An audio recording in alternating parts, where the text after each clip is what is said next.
Who is the Harbinger? As mentioned in the Halo Infinite gameplay trailer with pretty much no context, it's revealed that the Harbinger is a separate faction or entity or something working alongside or for Atriox and the Banished. And after tons of research and thought, I put together quite a lot of convincing theories and arguments in my opinion, and I think you're really going to enjoy the video. Guys, before we get into it, be sure to smash that like button blue, as every like really helps boost the video up the YouTube algorithm and gets my video out to other Halo fans. Thanks so much. Let's jump into it. This video is supported by Audible. Snag yourself a free Halo audiobook right down in the description below. So yes, who is Harbinger? Why have we heard about this mysterious faction or entity? Well, Esherim says that him and this Harbinger have the same goal. As quoted in the trailer, the Harbinger and the Banished share the same goal. We fight together to honor the will of Atriox. Now, I think this slipped by many people. I know it slipped by me the first and second time watching this, but as I've had much time to think about it more and more, I kind of realized how significant and shocking this statement might be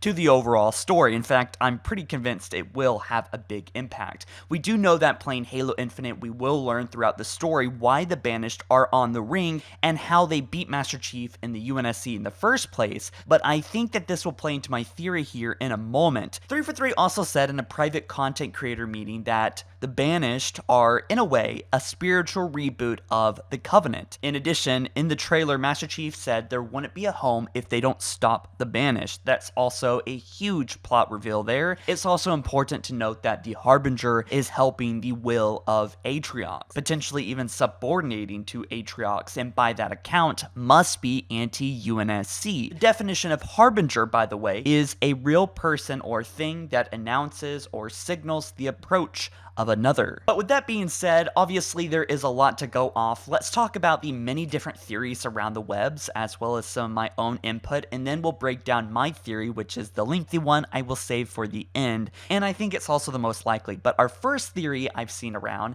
is the Harbinger is actually Mendicant Bias. For you longtime Halo lore fans, you'll know exactly who this is, as I've made countless videos about him and how he's actually linked into Halo Infinite probably. Long story short, Mendicant Bias was a super powerful Forerunner AI that fell victim to the Flood's logic plague, basically convinced that the Flood is the evolution, the next step of evolution of life, and betrayed the Foreigners, his creators, only to be defeated and then later deeply regretted and be taken apart and separated to several different locations. So much like maybe a computer, pieces of him were taken and brought to Yark, to different Halo rings, and one of them were actually Installation 07. And as far as we know, he's still here. Fun fact about Mendicant Bias is that he was actually the one that told the Covenant that the humans were the Reclaimers, not them, which initiated the cover-up why the Covenant wanted to annihilate humanity and cover up this truth. But the fact is that Mendicant Bias is still on Zeta Halo, most likely, and for a large portion of the game, we will be on this ring, and I think the chances of running into him are pretty high. Here's why.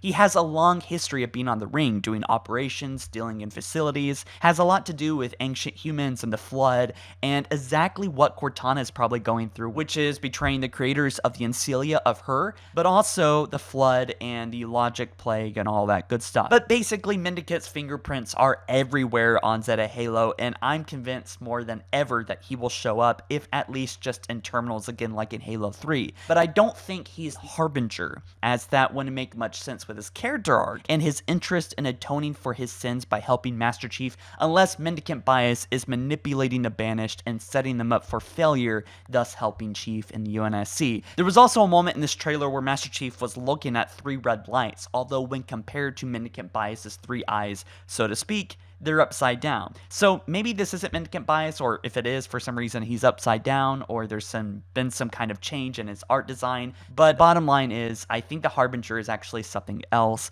although I think Mendicant Bias will make an appearance. But moving on to more theories, there's one that says the Harbinger is a reference to the Didact. And this one just isn't possible at all, because while the Didact did survive Halo 4's ending, it wasn't too much later that Blue Team essentially hunted him down, stopped him, and killed him.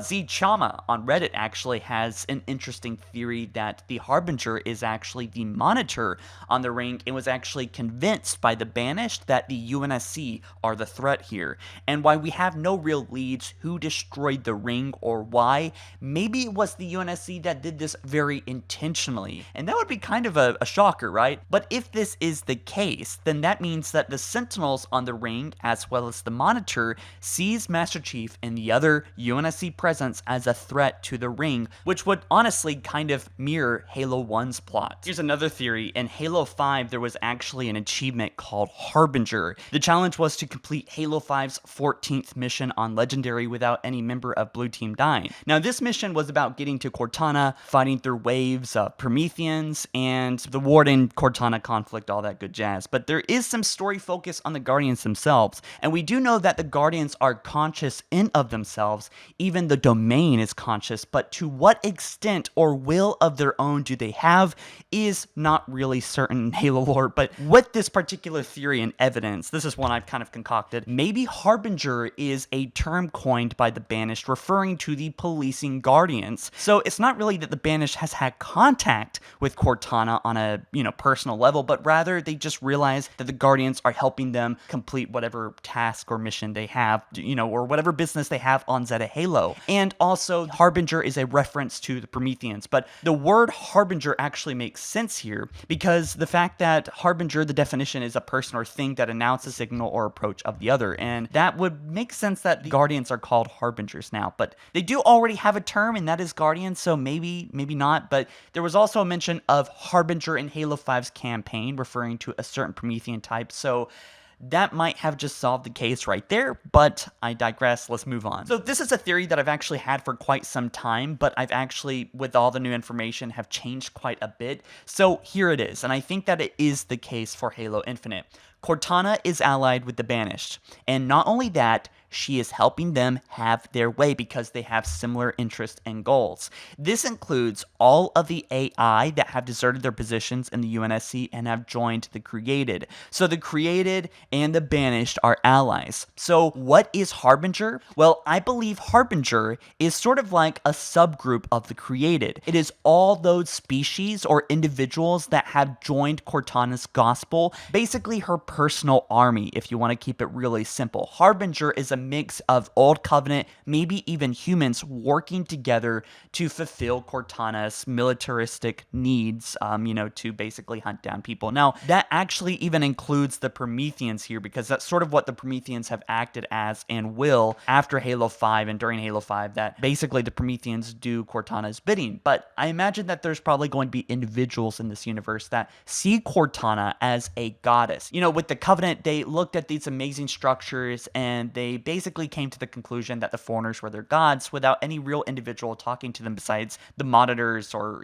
different little Foreigner AIs. So bottom line is that the Harbinger is a group of Cortana's personal army of maybe crazy believers or, just people working for Cortana for whatever, self-benefit. And if that's true, then how did the AI, Prometheans, Cortana, and others, probably ex-Covenant, which by the way, again, would explain the old theme armor that we saw in the gameplay, all come to work with Atriox or even come under him? Well, I'm not actually quite sure about that on this theory, but I don't think it's needed to be said. If that is the case, then consider how big of a threat Atriox would be if he had the Created under his thumb, which sounds a little bit crazy, but this would help explain why the Banished aren't being bothered by Cortana, because she is in allegiance with them. Assuming this theory is right, or near the truth, that Harbinger is really just Cortana's personal followers and army, then Atriox has come to some kind of agreement with Cortana to use this army on Zeta Halo, and obviously elsewhere, to battle the UNSC.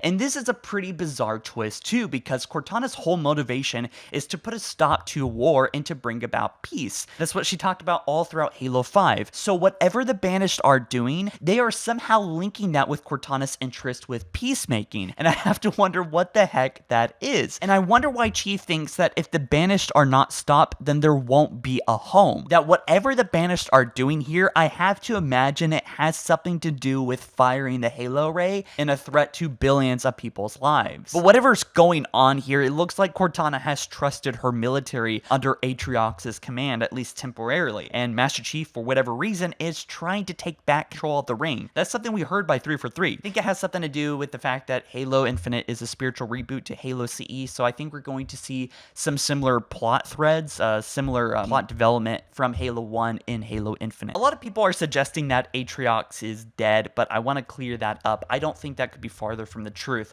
I believe Atriox is such a powerful enemy that he is being put aside for a cliffhanger plot, alright? For something to be dealt with later. Much how like the prophets were placed at the tippity top of the Covenant, rulers of a massive armada, I think Atriox has taken the place of the High Prophets, essentially.